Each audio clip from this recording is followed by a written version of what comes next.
నమస్తే, welcome to our channel. నేను miss సిరి.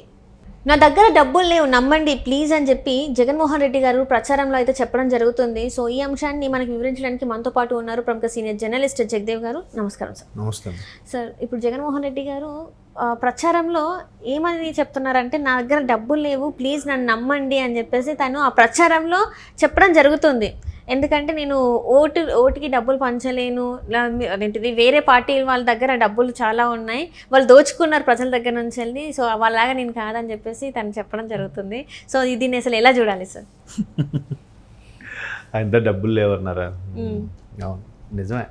ఎందుకంటే ఆయన దగ్గర ఎప్పుడు డబ్బులు ఉండవు. కాకపోతే ₹1 తీసుకుంటున్నారు కదా సార్. అంతేలేండి, అది డబ్బులు లేవు అనేది. అందుకే నాకు ఎట్లా టాపిక్ మాట్లాడో అర్థం అవ్వట్లేదు, కాసేపు నవ్వు వస్తుంది.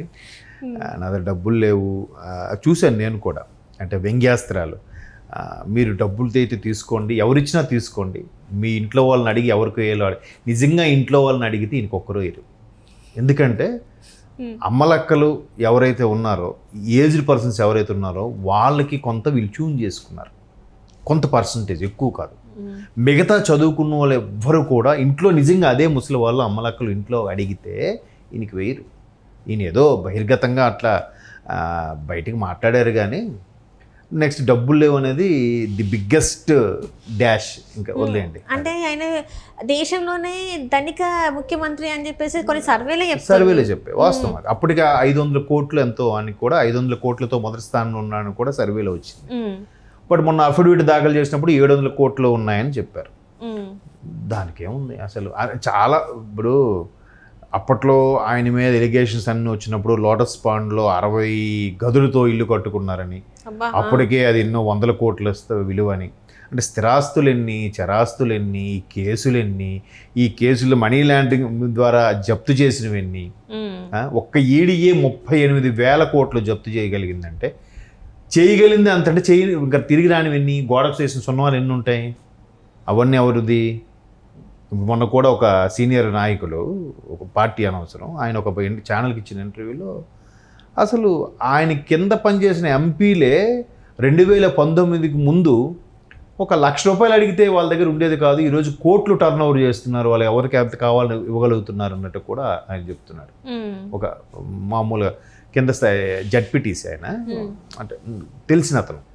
అంటే ఎట్లా మరి, ఎలా అసలు అతని దగ్గర ఉండే అనుచరులు అంత స్థాయిలోకి వెళ్ళిపోతే ఈయన దగ్గర ఏం లేవంటే ఎవరు నమ్ముతారు?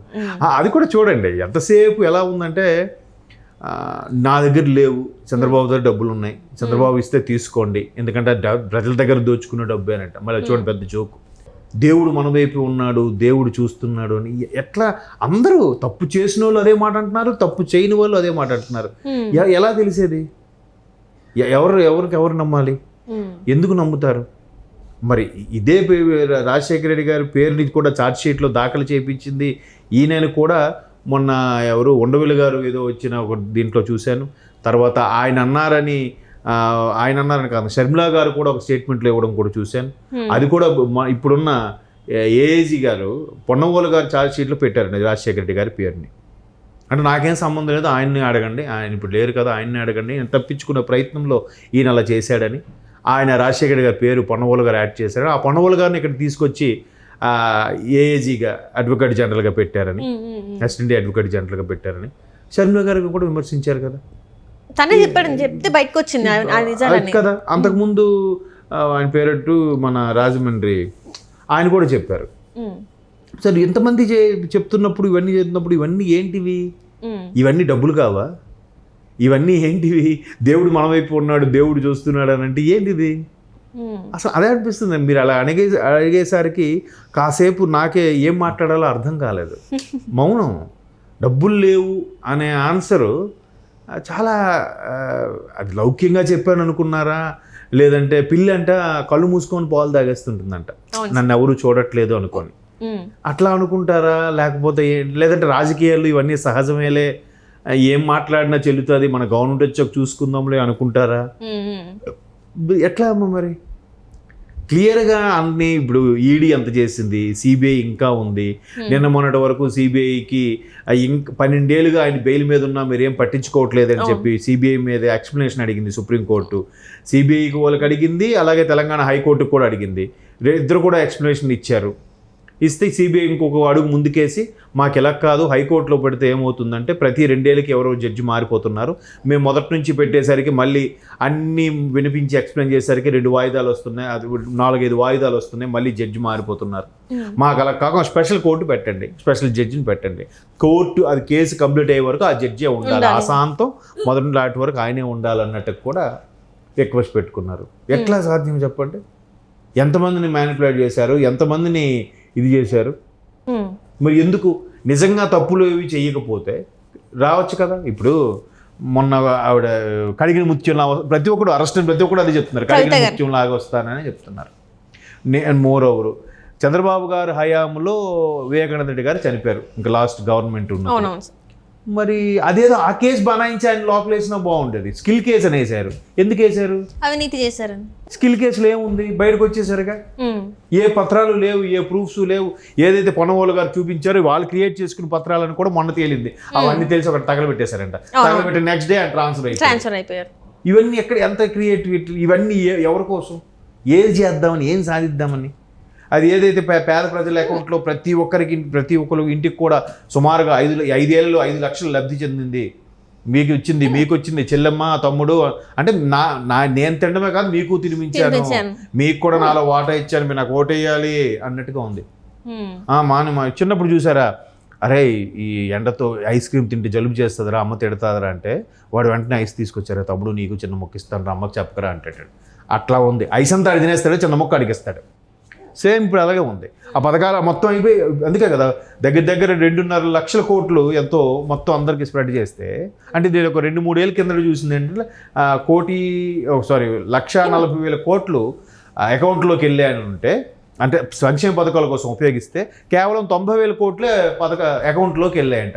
అక్కడ మరి 50,000 కోట్లు ఏమైనట్టు? లేవు, డబ్బులైతే లేవు కదా. మొన్న అదే కడప నుంచి కంటైనర్లు వెళ్ళాయి అన్నారు, అప్పుడు ఏమైంది? వైజాగ్లో కూడా రాత్రి కంటైనర్ 2 వెళ్ళాను. అవన్నీ ఏంటవి? లేవు. ఇంకొకటి ఇక్కడ డ్రగ్స్ కేసు ఇంతవరకు అసలు అది ఏమైందో తెలీదు. ఎక్కడి నుంచి ఎక్కడికి లీక్ అయ్యింది, ఎక్కడ వరకు ఎక్కడ తీరం దాటింది, అవన్నీ ఏమయ్యాయి, ఎందుకు బయటికి రావట్లేదు? మరి తీయండి బయటికి. ఆ అధికారులు ఎవరు? వాళ్ళకి చర్యలు తీసుకోండి. పోనీ ఆ అధికారుల మీద చర్యలు తీసుకోవద్దని కూడా చంద్రబాబు చెప్పాడా కొమ్మ తీసి? అలాగే చెప్తారు రేపు పొద్దున వీళ్ళు. చంద్రబాబు నాయుడు వద్దని చెప్పాడు, అందుకే మేము మరి కదా అన్ని ఆయన ఇప్పుడు అధికారంలో ఉన్న ఈయన అప్పుడు మరి ప్రతిపక్షంలో ఉన్న చంద్రబాబు నాయుడు గారు చెప్తే ఈయన ఎందుకు వింటున్నారు? మరి అదే ఇప్పుడు షర్మిలా గారు ఏదైతే అటాక్ వేస్తున్నారో ప్రతిదీ చంద్రబాబు గారు చెప్తేనే వేస్తున్నారంట. ఆవిడ మొన్న టైమ్స్ నౌ ఇంటర్వ్యూలో కూడా ఆవిడ అడిగింది, మీరు ప్రతిదీ కూడా చంద్రబాబు గారు చెప్తేనే షర్మిలా గారు అడుగుతున్నారని అంటున్నారు, అది ఎంతవరకు కరెక్ట్ అని అడిగితే ఐ నో ద ఫ్యాక్ట్ అని అంటున్నాడు ఈయన. మళ్ళీ నిజం ఆయన చెప్పలేదు, నిజం తెలుసు అంట, మరి చెప్పరు ఏంటట. ఇక్కడ హత్య చేసింది ఎవరో తెలుసు, బయట చెప్పారు అంటే అన్ని ఆయన లోపలనే పెట్టుకుంటారు. అంటే ఇవన్నీ జరిగేది కూడా ఎందుకు? డబ్బులు లేకుండా ఉండడం కోసమే పదవికాంక్ష. డబ్బులేం వద్దు, ఓన్లీ ముఖ్యమంత్రిగా ఉంటే చాలు ఆయనకి. డబ్బులు లేవు కాబట్టి, ఇంకా పంచడానికి ఏం లేదు కాబట్టి ఇట్లా ప్రజల సొమ్మే మళ్ళీ ప్రజలకి ఇచ్చేస్తుంటే అప్పుడు కరెక్టే కదా. ఇప్పుడు ఎందుకంటే ఆయన దగ్గర డబ్బులు లేవు, ఎవరికి ఇవ్వడానికి లేవు అని అంటున్నాడు. ఎందుకంటే ఓటుకి నోటు పంచడానికి లేవు కాసేపు అనుకున్నా. సో ముందు నుంచి ఇచ్చాను కదరా, గత 5 ఏళ్ళుగా ఇచ్చాను, మేపుతున్నాను కదా, అవే మీకు ఇవి, నాకు ఓటేయండి. బహుశా ఆ టెక్నిక్ వాడేయడం ఆయన. డబ్బులు లేవంటే దాని అర్థం అదే, డబ్బులు లేవురా బాబు నేను పంచడానికి. మళ్ళీ ముందు ఓటేయడానికి మీకు ఓటు వేసే ముందు రోజు ఇవ్వడానికి నా దగ్గర లేవు, ఆల్రెడీ 5 ఏళ్ళుగా ఇచ్చాను కదా, ఎవడైనా 5 లక్షలు ఇస్తాడు ఎట్లా కుటుంబానికి, మీరు ఇచ్చాను కదా, అదే ఇది అందులో సర్దుకోండి అని చెప్పినట్టుగా ఉంది. అంటే ఇవన్నీ చూస్తే అదే చెప్తున్నాను, ఎక్కడి నుంచి స్టార్ట్ చేయాలి, ఎలా మాట్లాడాలి కూడా అర్థం అవ్వని పరిస్థితి.